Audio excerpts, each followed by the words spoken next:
What should you do if your child blames themselves?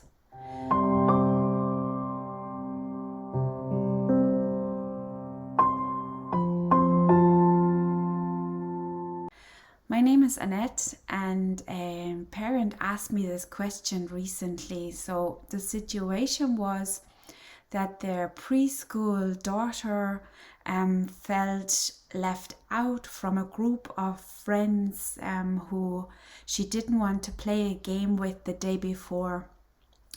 And the daughter came home to the mom and said that she has no friends. And she felt so sad that the mom even noticed a tear in her eye. And this mom was really kind of devastated, and she felt so guilty, and she was blaming herself for what she had done wrong in the way she couldn't get her daughter to fit in.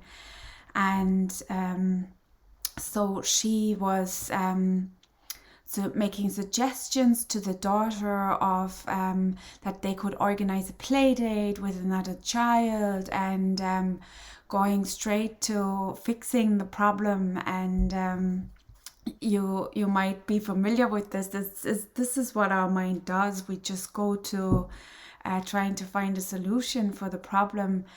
And when the mom tried to fix the problem for her daughter, she noticed that the daughter just wasn't really interested. And the same situation could apply to maybe the 14-year-old. And the difference just is that 14-year-old still has the same feelings and can be in a group of friends, of girls, where she does feel left out every now and then. And maybe the 14-year-old is just better able to articulate and say, I made a mistake the other day where I didn't, say, yes, I want to go with you to the cinema. And therefore, she now feels rejected from that same group of friends. And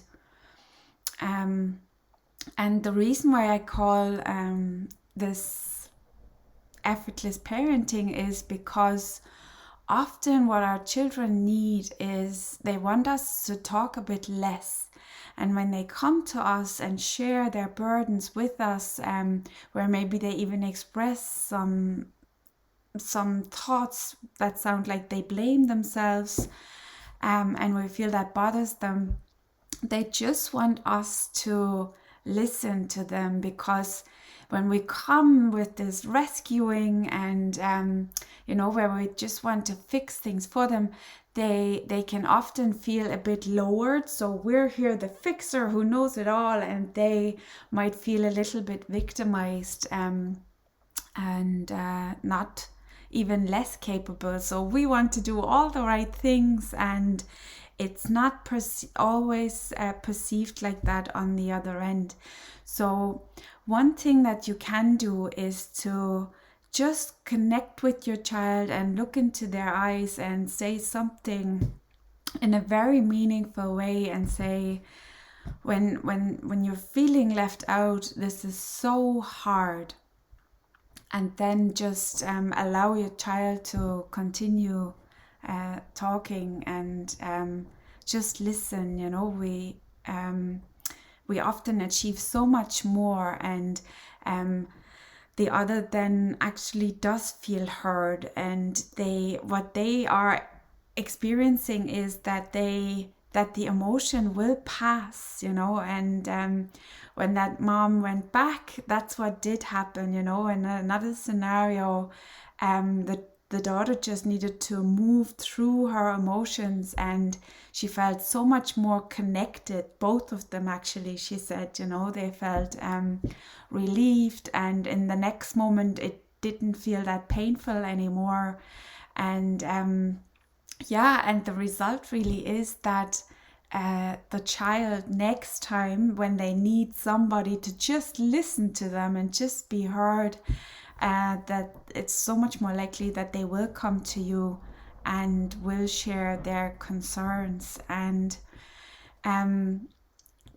and this is I call this the antidote to criticism, you know, because maybe you find it really hard to deal with either ridicule or being left out, and it can trigger a lot of our own stuff from when we remember being a child. It's not always necessary to share, oh yeah, that happened with me when I was your age, you know.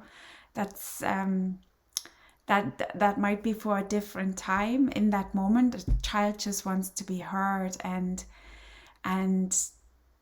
that they will overcome these emotions, and then they feel it's okay. I don't have to do things right all the time, you know, like not signing up to the play date, or maybe that child voicing their own opinion, that they learn all that is okay, and they're allowed to be who they are, and they have their own values, you know.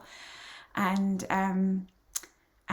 that these kind of imperfections and making mistakes are all part of the learning. And I have got this vase here which a friend of mine made, and this is actually a funny story. In the moment it didn't feel so funny, but I went to visit her with my children, and this was still in its kind of raw form on her potter wheel, just the clay, and she had done the vase, and an accident happened, and one of my children fell onto this unfinished vase, and I just went, oh my goodness. And I remembered how I would have been given out to as a child.